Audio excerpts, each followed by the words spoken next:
అంత గొప్ప పుస్తకాన్ని నా చేత నాలో దూరి నా శ్వాసలో దూరి రాయించింది పత్రిజీ. ఎందుకంటే అది అంత ఈజీ కాదు. ఎందుకంటే ఆ పుస్తకంలో ఒక్కోటి నాకు ఎక్కడంటే నిద్రలో పండుకున్నప్పుడు టక్మని ఏదో గేరుండ సంహిత అని కనిపించేది. టక్మని అది ఎందుకు కనిపించేది, ఆ పుస్తకం ఉందనే నాకు తెలియదు. పోయేసి నెట్లో కొట్టేసి దాని PDF తీసుకొని దాంట్లో చూసినప్పుడు శ్వాస సంబంధించినవి ఉండేవి అనమాట. ఒక్కోసారి ఫిజికల్గా కనిపించే అపీరెన్స్ అయ్యి కొన్ని విషయాలు చెప్పడం, అవి నేను ఒకసారి పత్రి మేడంతో కూడా షేర్ చేశాను అనమాట.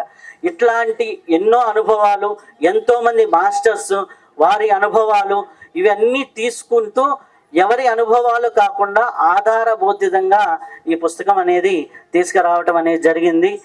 చాలామంది ఇది కావాలి కావాలి కావాలి ఎప్పుడు నుంచో నాకు మెసేజ్లు పెడుతున్నారు. ఈరోజు పుస్తకాలన్నీ మన ట్రస్ట్కి హ్యాండ్ ఓవర్ చేశాను. ఇక్కడ ట్రస్ట్లో హ్యాపీగా 1000 పుస్తకాలు ఉన్నాయి. హ్యాపీగా అందరూ తీసుకోవచ్చు. మీ సెంటర్లకు కూడా తీసుకెళ్ళచ్చు.